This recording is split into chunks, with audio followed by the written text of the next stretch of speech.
예, 촛불과 탄핵 그리고 조기 대선으로 출범한 문재인 정부.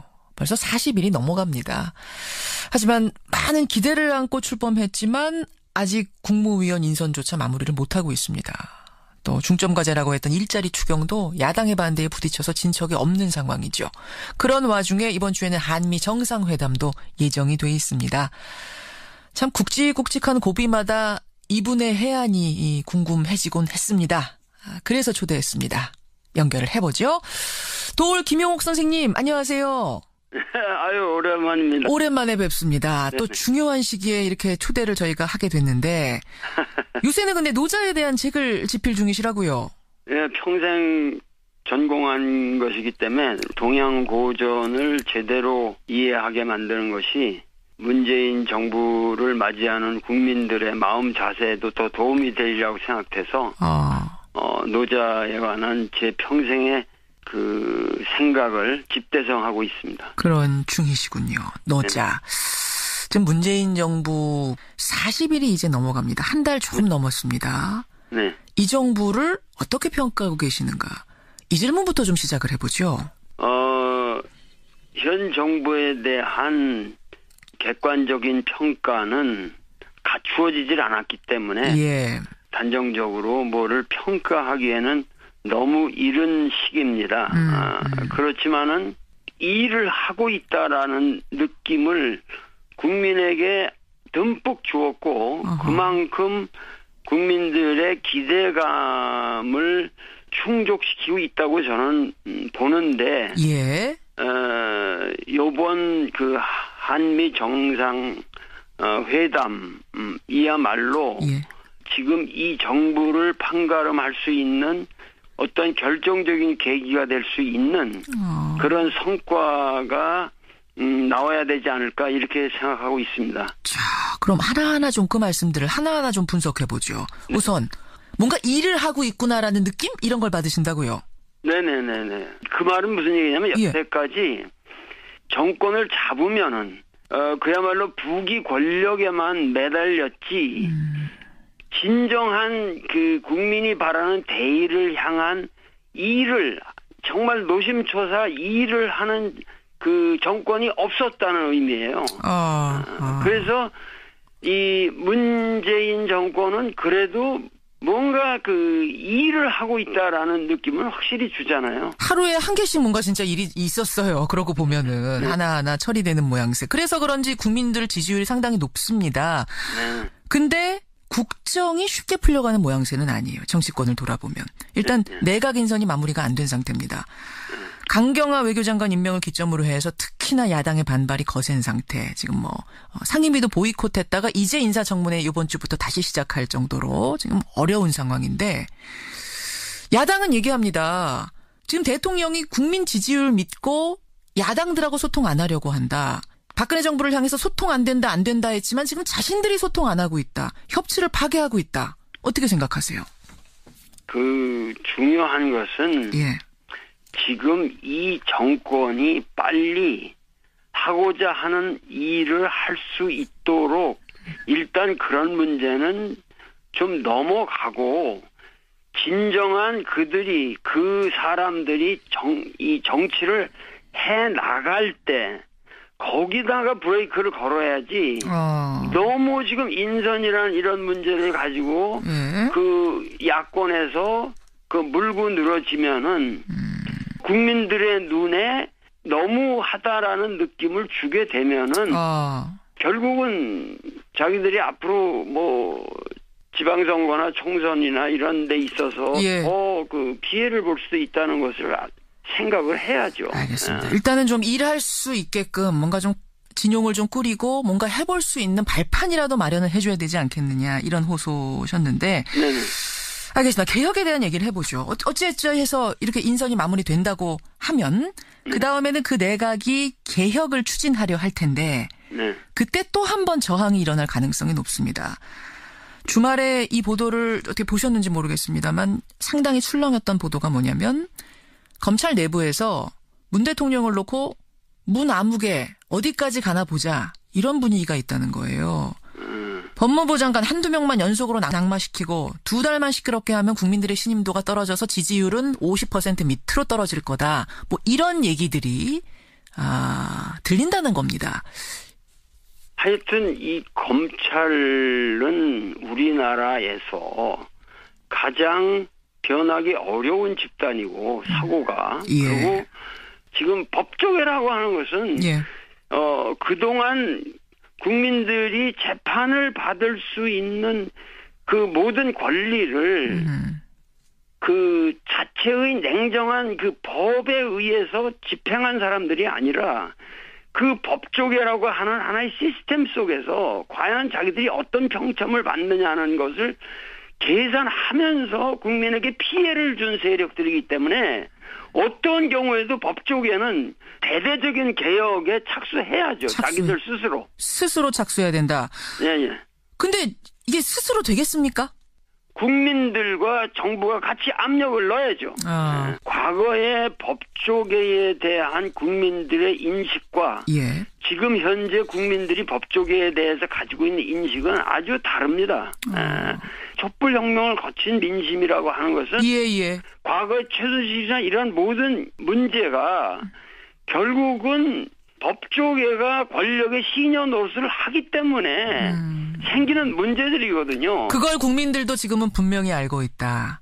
그 말씀이신 거예요. 그렇고 국민들은 이러한 문제에 대해서는 확고하게 새로운 국면이 도래해야 된다는 확신이 있는 거죠. 국민들에게.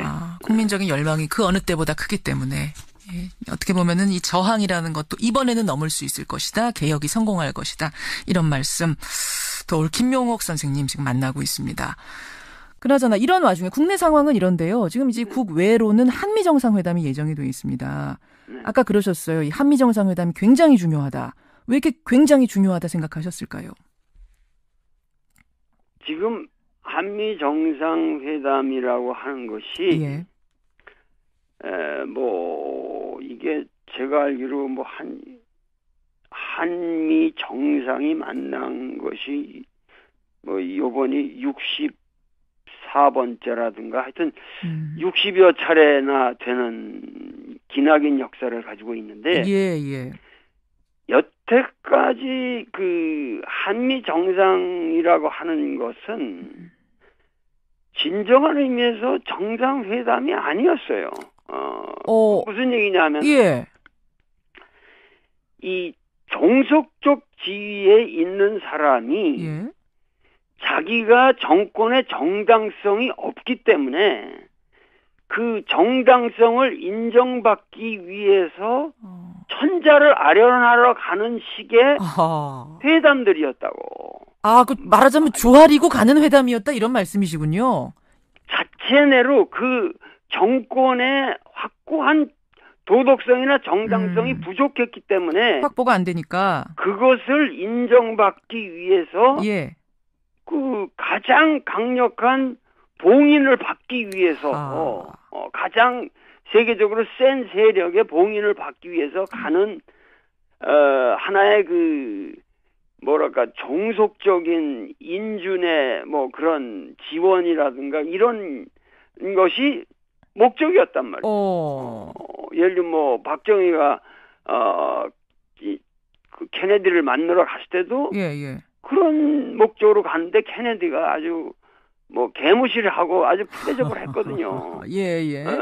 그러고 나서 린든 B 존슨 때나 이제 바뀌고 나서 그 양반 돌아가고 나서 바뀌면서 이제 그 월남 파병 때문에 이제 또 대접 받기도 하고 그러니까 여러 가지 그런 역사를 쭉 놓고 볼 적에 한 번도 뭔가 구체적인 목적을 위해서 뭔가 미국이라고 하는 그 대국의 봉인을 받으려고 가는 것이 아니라 뭔가 미국과 해결해야 할 현안이 있고 그것에 대해서 우리가 대등하게 이야기를 해보자라는 자세로 가는 첫 회담이에요, 이거는.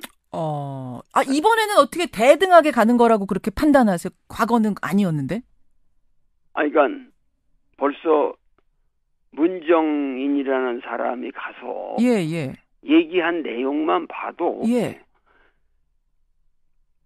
단군이라는 말은 제가 안 쓰겠는데 예. 그 소위 말해서 이성계가 위화도 회군을 어허. 하면서 소국이 대국을 치는 것은 옳지 못하다. 이런 메시지를 내면서 조선조를 개창한 이래 예. 그 아마도 그 대국에 가서 그러한 발언을 정당한 그 민족의 자존심과 그 자주적인 어떠한 입장에서 최소한의 상식적인 발언을 한 유례가 한 번도 없습니다. 그러니까 그러한 것을 미리 가서 얘기하도록 하게 했다는 것은 예, 예. 뭐 문재인이라는 사람이 바둑도 아마 4단이나 된다고 그러는데 예. 결국은 그 정상회담을 향해서 지금 포석을 놓아가고 있다는 거죠. 아, 잠깐만요, 선생님. 그러니까 지금 말씀하신 것 중에 두 가지예요. 하나는 문정인 특보의 그 발언, 지난주 내내 뜨거웠는데 여러 논란, 찬반 논란도 있고, 김 선생님 보시기에는, 도올 선생님 보시기에는 역사상 유례가 없이 잘 된 거다. 일단 이런 평가를 내리시는 거고. 아니, 그거는, 아니, 그건 너무도 당연한 얘기들 아니에요? 그 문정인이라는 사람은, 그 사람은 무슨, 여기, 우리가 잠깐만 한국 사람이라는 그 입장을 떠나서, 예, 예. 미국 정치학회 부회장까지 했던 사람이고, 미국인들을 10여 년 동안 가서 가리켰던 사람들인데, 예. 나도 미국 가면 미국 사람들을 내 제자의 입장에서 내가 얘기를 하는 거지, 무슨 그 사람들을 바라보면서만 얘기를 하는 건 아니란 말이죠. 그러니까 그 입장에서 볼 적에 문정인이 가서 얘기한 내용들은 그건 최소한의 나는 무슨 큰 것이 아니라 상식적인 얘기라고 봐요. 어떤 얘기인고 하니, 그러니까 북한이 핵 동결하면 우리가 한미 군사훈련 축소할 수 있다. 그러니까 협상이란 건 주고받는 거다. 뭐 이런 얘기들을 했단 말입니다. 그때 이제 일부에서는 가지고 뭐 동맹이 깨진다면 그게 무슨 동맹이냐 뭐 이런 얘기도 했죠. 예. 근데 이제 일각에서는 아니 미국의 심기를 그렇게 건드리면 어떡하냐. 특히 한미 정상회담 이제 문재인 대통령이 가서 정상회담 해야 되는데 분위기 이렇게 살벌하게 만들면 어떡하냐고 하면서 굉장한 비난이 쏟아졌단 말입니다. 그런 말을 하는 사람들은 제가 말씀드릴 수 있는 것은 지금 여기 이렇게 디테일하게 들어가면 참 끝이 없는데 예. 가장 중요한 것은 지금 우리가 지금 노력하고자 하는 것은 예. 역사의 거대한 축을 바꾸려고 하고 있는 거예요. 촛불혁명이라고 하는 것은 단순하게 지금 정권을 바꾼 게 아니에요. 여태까지 우리가 살아왔던 방식을 근원적으로 변해야만 우리가 살 길이 있다고 하는 새로운 각성이 국민에게서 싹튼 겁니다. 그 가장 중요한 것은 우리가 이 대북 관계만 해도 남북 관계만 해도 우리가 이러한 문제에 대해서 보다 그 자각적으로 주체적으로 우리 스스로 문제를 해결해야만 하겠다고 하는 생각이 국민들에게 생겨나기 시작한 거고 이러한 문제들을 그 미국에 의존해서만 해결할 수 있는 건 아니다.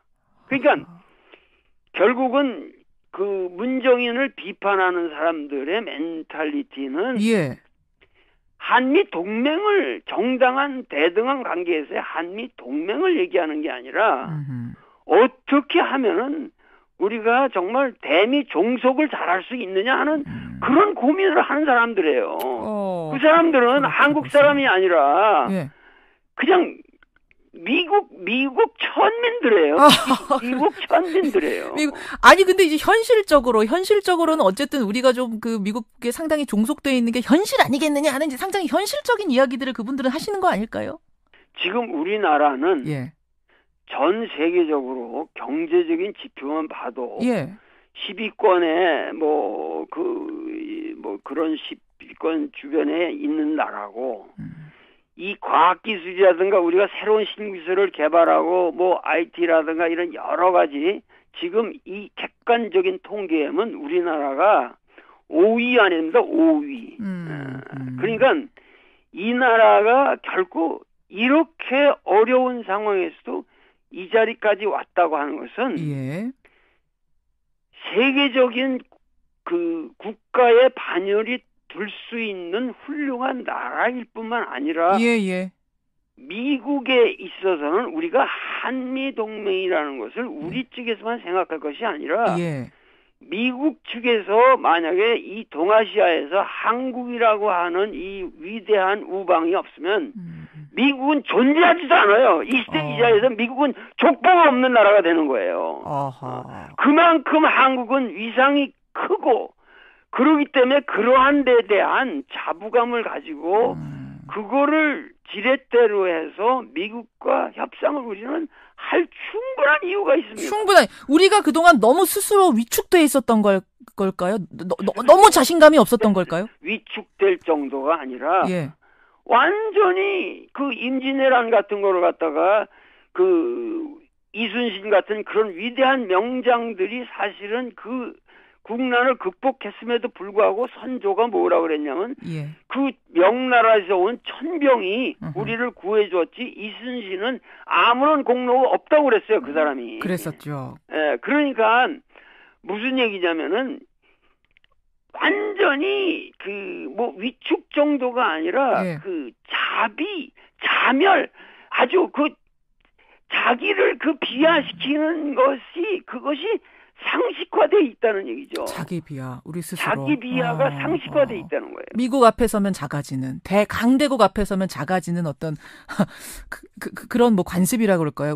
우리의 관성이 지금까지도 남아 있는 거다. 이거를 지금은 털 때가 됐다고 보세요. 촛불을 계기로 털 때가 됐다고 보시는 거예요. 털어야만 되고 그리고 이 남북 문제라는 것을 우리 스스로 그 좌표를 설정해서 예. 차곡차곡 어떠한 목표를 향해서 나아감으로써 예. 지금 예를 들면 뭐 그 태권도만 해도 엊그저께 북한에서 왔고 평창 올림픽도 우리가 서로 같이 단일팀 같이 이거를 한번 행사를 치러보자. 예. 이런 것들이 얼마나 아름답고 좋은 얘기입니까? 그러니까 이런 모든 것들이 새로운 국면이 벌어지고 있는데 예. 그러한 것에 의해서 뭐냐면은 미국으로 하여금 동아시아 질서를 그 무슨 미사일 방어 체계니 말이죠. 이런 예. 터무니없는 이미 닉슨 독토린에서부터 이미 미국이 회전한 그러한 문제를 놓고 이제 와서 이 동아시아 질서를 전쟁 패러다임으로 평화 패러다임으로 가지 않고 전쟁 패러다임으로 간다면 예. 그것은 미국의 불행이다. 이것을 우리가 가서 설득을 시켜줘야죠. 설득을 시켜줘야 되는 그런 의미에서 아주 중요한 정상회담이다. 강조를 하셨단 말씀이군요. 네네. 아까 그러셨어요. 문정인 특보의 그 발언 굉장히 잘한 거고 또 청와대와 교감을 했다고 아까 했죠. 문재인 대통령의 포석이라고 하셨는데 교감했다고 보시는 거예요? 네, 그건 당연히 하고 간 거죠. 청와대는 아니라고 선을 긋긴 했습니다만. 그거는 다 한 거예요. 한 거고 예. 그 문정인이라는 사람은 상식적인 발언을 한 거예요. 상식적인 발언. 그 정도는 그 사람의 학문적 감각이나 예. 상식적인 그 사람의 지식 범위에서 볼 적에 예. 전혀 이 정치적인 발언이라고까지도 말할 여지도 없는 그저 그냥 상식적인 얘기예요. 이걸로 인해서 오히려 정상회담이 꼬이거나 미국이 우리를 더 안 좋게 보거나 뭐 이럴 가능성은 없다고 보세요. 오히려 득이 되면 득이 됐지 해는 안 될 거라고 보세요. 당연하죠. 그것은 이 맹자에 그런 말이 있습니다. 그 맹자가 이제 굉장한 왕후장상들을 많이 만나면서 댕긴 사람 아니에요. 예. 그런데 그 하는 말이 세대인 즉 묘지하라라는 말이 있는데 그건 무슨 얘기냐면 뭡니까? 나보다 큰 위대하게 보이는 그런 권세 등등한 왕후 장상들을 만날 때는 예. 우선 그들을 좀 깔보는 것이 좋다. 오히려. 네, 그들을 왜냐하면 예. 그들은 맹자에 말하면은 그들은 어디까지나 그들이 지향하는 목표는 패권이고 예. 패도고 나는 선현의 입장에서 왕도를 구현하기 위해서 공자가 말한 인정을 구현하기 위해서 그 여민동락하는 것을 지상의 과제로 삼는 사람이고 그러기 때문에 그들이 지향하는 모든 가치관은 네. 나에겐 하등이 필요가 없는 것이기 때문에 우선 그들을 만날 때는 그들을 깔보고 협상하는 게 좋다. 이것이 진심 하편에 있습니다. 그렇군요. 맹자왈이군요. 그야말로. 맹자 말이에요. 이건 내 말이 아니라. 예. 그런데 우리는 그러한 마음의 거리를 두고 봐야 되지만 나는 가서 트럼프를 깔보면 안 된다고 생각합니다. 네, 뭐 그런 의미는 아니고. 인간적으로 예. 트럼프를 가서 사랑해줘야 되고. 사랑을 해줘야 됩니까? 트럼프를 대접하고 그리고 노인으로서 어디까지나 대접하고 여태까지 정치인들과는 다른 요소가 있는 사람이라는 것을 인정하고 그가 새로운 국면을 개척할 수 있도록 하기 위해서는 그의 마음을 우선 감정적으로 얻어야 됩니다. 지금부터는 아마 이제 문재인 대통령에게 하시는 조언이라고 저는 생각을 하는데 네, 그래서 당당하게 임하되 사랑하라. 마음 자세는 어느 정도 디스턴싱 하나의 거리를 두되 예. 그 여태까지 트럼프는 당선이 된 이후로 예. 어디 가서든지 사실은 이렇게 대접을 못 받았단 말이에요. 천덕꾸러기 같은 느낌이 좀 있었죠. 예, 그런데 예. 우리는 가서 그를 아주 존중을 해주고 정당한 정치인으로서 대접을 해주는 마음 자세로 예. 그의 마음을 환심을 우선 사야 됩니다. 일단 마음을 사야 한다. 환심을 사고 그렇고 그와 여태까지 미국의 그 어떠한 프로페셔널한 정치인이라고 하는 계보에 있는 사람들은 예. 무조건 한국 같은 나라는 깔보고 그리고 한국에 대해서 관여를 하지 않으려고 그랬어요. 그렇기 때문에 그 오바마 같은 사람도 전략적 인내니 이런 말로 한국 문제는 완전히 개무시한 거예요. 예. 그 윈비어 문제만 해도 얼마든지 그 오바마 정권 때 조금 더 관심을 가지고 해결했으면 해결될 수도 있었던 문제. 다 그것이 전략적 인내라는 측면에서 다 넘어간 거예요. 예. 그렇기 때문에 그러한 의미에서 새로운 관여 정책을 하겠다고 나온 것은 상당히 우리로 볼 때는 좋은 일이고 단지 트럼프가 그 관여라고 하는 의미가 예. 그 북한에다가 뭐 무력 행사를 하든가 이런 식의 관여가 아니라 얼마든지 평화의 이니셔티브를 가지고 미국이 북한을 설득시킬 수 있는 얼마든지 여지가 있다. 예. 이것을 설득을 해야 되는데 예. 그 설득의 제일 중요한 것은 여태까지 우리나라가 미국 가서 우리 남한 정부가 북한 정부와 좋은 관계를 유지하고 싶고 우리 문제는 우리가 평화적으로 해결하고자 하는 것이 우리 국민의 열망이라고 하는 것을 미국의 지도자들이 확실하게 이해를 해줬으면 좋겠습니다.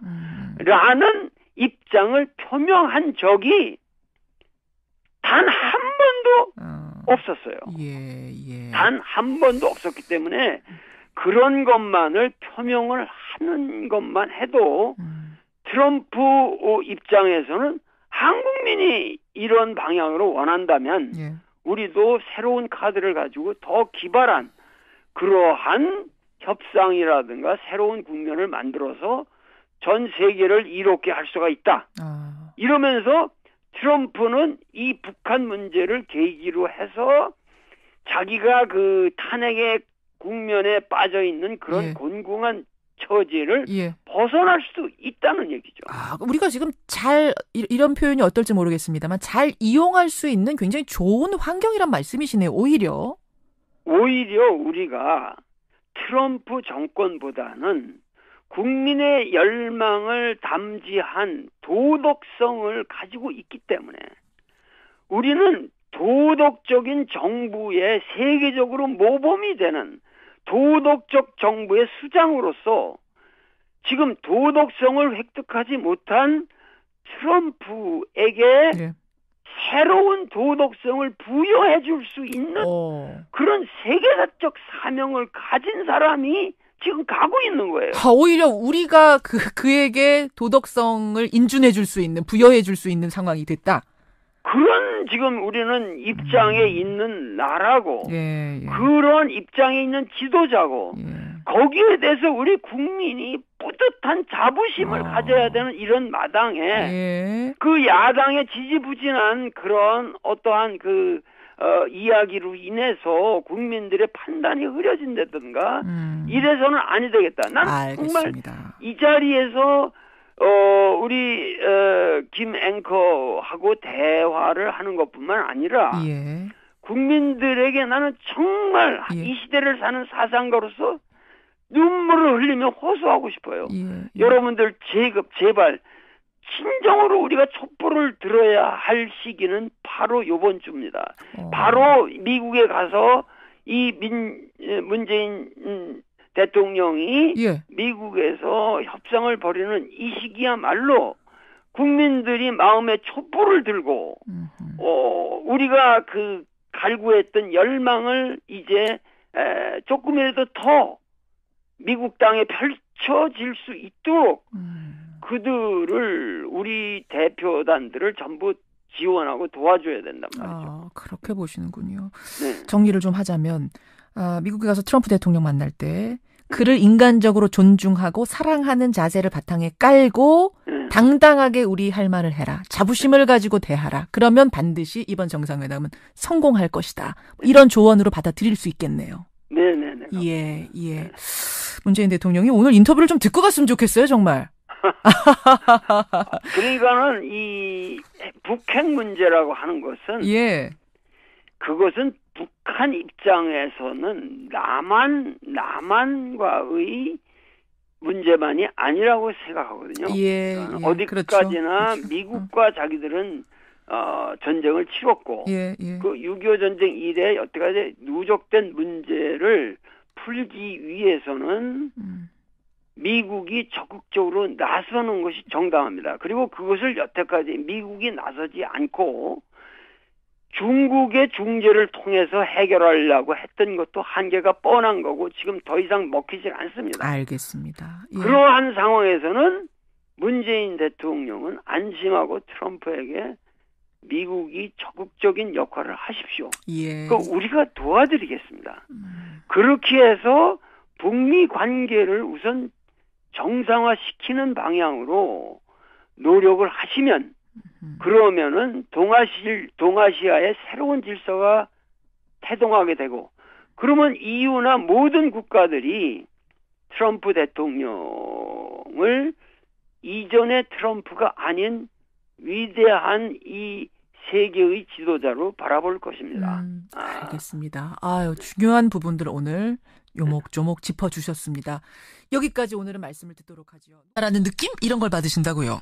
네네네네. 그 말은 무슨 얘기냐면 여태까지 정권을 잡으면은 그야말로 부귀 권력에만 매달렸지 진정한 그 국민이 바라는 대의를 향한 일을 정말 노심초사 일을 하는 그 정권이 없었다는 의미예요. 그래서 이 문재인 정권은 그래도 뭔가 그 일을 하고 있다라는 느낌은 확실히 주잖아요. 하루에 한 개씩 뭔가 진짜 일이 있었어요. 그러고 보면은 하나하나 처리되는 모양새. 그래서 그런지 국민들 지지율이 상당히 높습니다. 근데 국정이 쉽게 풀려가는 모양새는 아니에요. 정치권을 돌아보면. 일단 내각 인선이 마무리가 안 된 상태입니다. 강경화 외교장관 임명을 기점으로 해서 특히나 야당의 반발이 거센 상태. 지금 상임위도 보이콧했다가 이제 인사청문회 이번 주부터 다시 시작할 정도로 지금 어려운 상황인데 야당은 얘기합니다. 지금 대통령이 국민 지지율 믿고 야당들하고 소통 안 하려고 한다.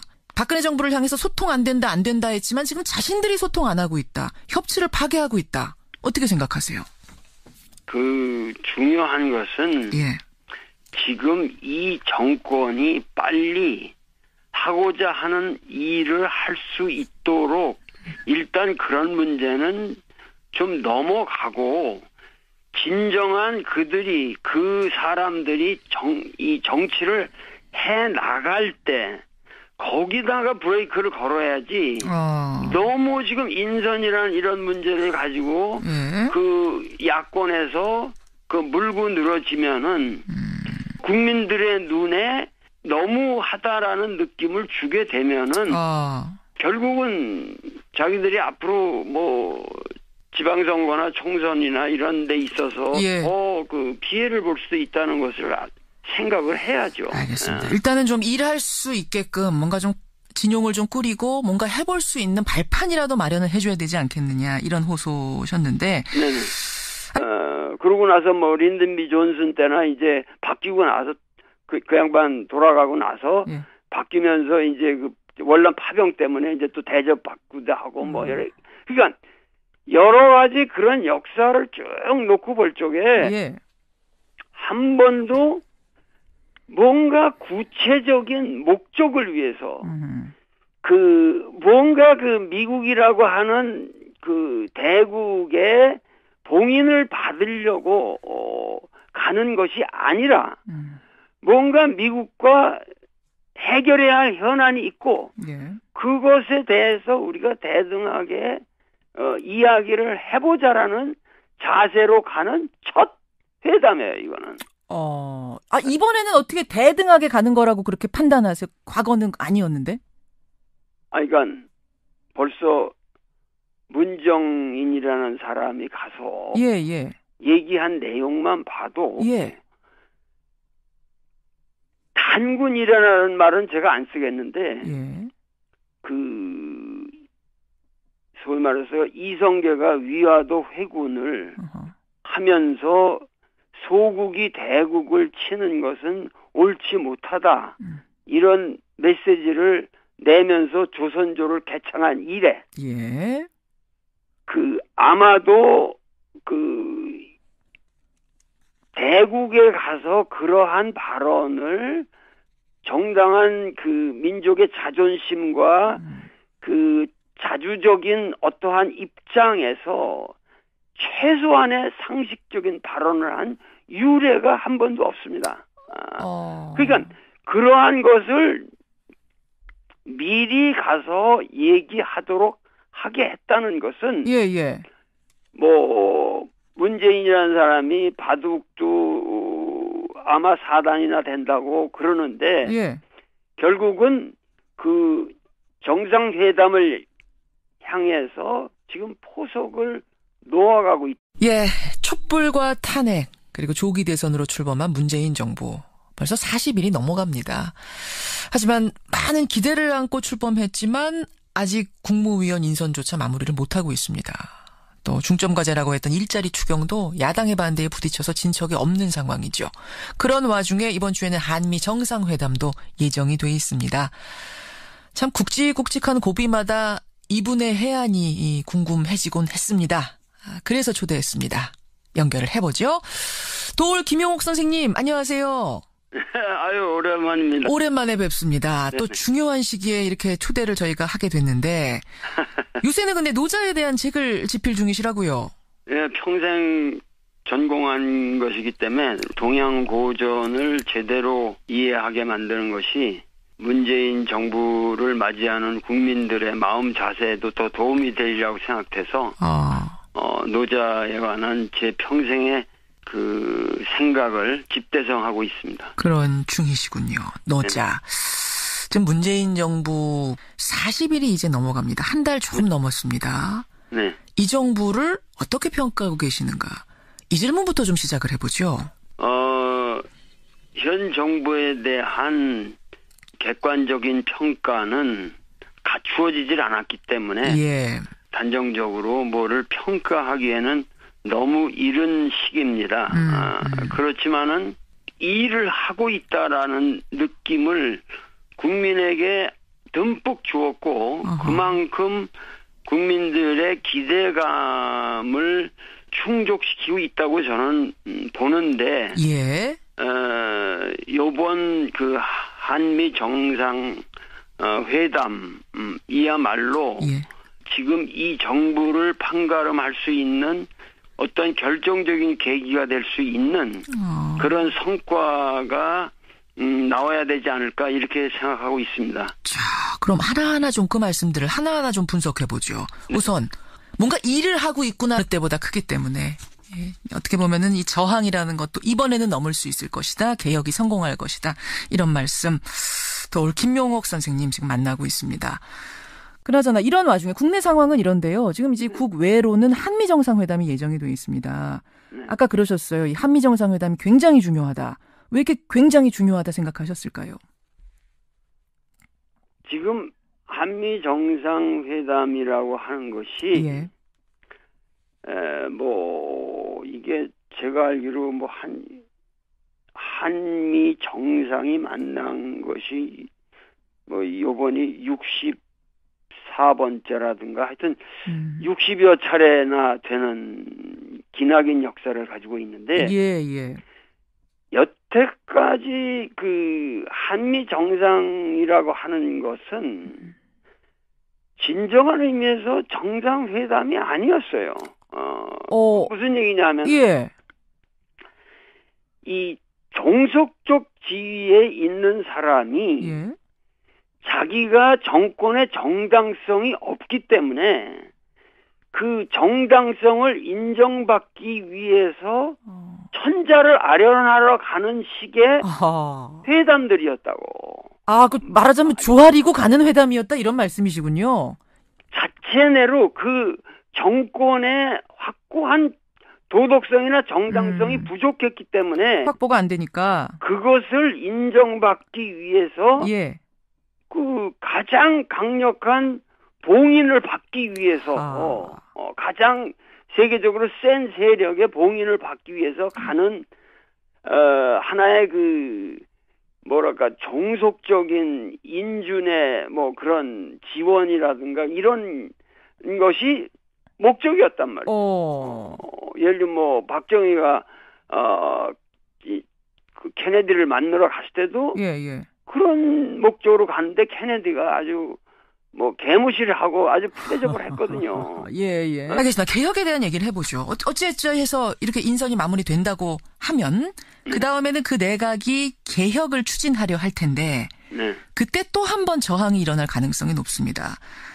주말에 이 보도를 어떻게 보셨는지 모르겠습니다만 상당히 출렁였던 보도가 뭐냐면 검찰 내부에서 문 대통령을 놓고 문 아무개 어디까지 가나 보자 이런 분위기가 있다는 거예요. 법무부 장관 한두 명만 연속으로 낙마시키고 2달만 시끄럽게 하면 국민들의 신임도가 떨어져서 지지율은 50% 밑으로 떨어질 거다. 뭐 이런 얘기들이 들린다는 겁니다. 하여튼 이 검찰은 우리나라에서 가장 변하기 어려운 집단이고 사고가 그리고 지금 법조계라고 하는 것은 그동안 국민들이 재판을 받을 수 있는 그 모든 권리를 그 자체의 냉정한 그 법에 의해서 집행한 사람들이 아니라 그 법조계라고 하는 하나의 시스템 속에서 과연 자기들이 어떤 평점을 받느냐는 것을 계산하면서 국민에게 피해를 준 세력들이기 때문에 어떤 경우에도 법조계는 대대적인 개혁에 착수해야죠. 자기들 스스로. 스스로 착수해야 된다. 예. 근데 이게 스스로 되겠습니까? 국민들과 정부가 같이 압력을 넣어야죠. 과거의 법조계에 대한 국민들의 인식과 지금 현재 국민들이 법조계에 대해서 가지고 있는 인식은 아주 다릅니다. 촛불혁명을 거친 민심이라고 하는 것은 과거의 최순실이나 이런 모든 문제가 결국은 법조계가 권력의 시녀 노릇을 하기 때문에 생기는 문제들이거든요. 그걸 국민들도 지금은 분명히 알고 있다. 그 말씀이신 거예요. 그렇고 국민들은 이러한 문제에 대해서는 확고하게 새로운 국면이 도래해야 된다는 확신이 있는 거죠, 국민들에게. 국민적인 열망이 그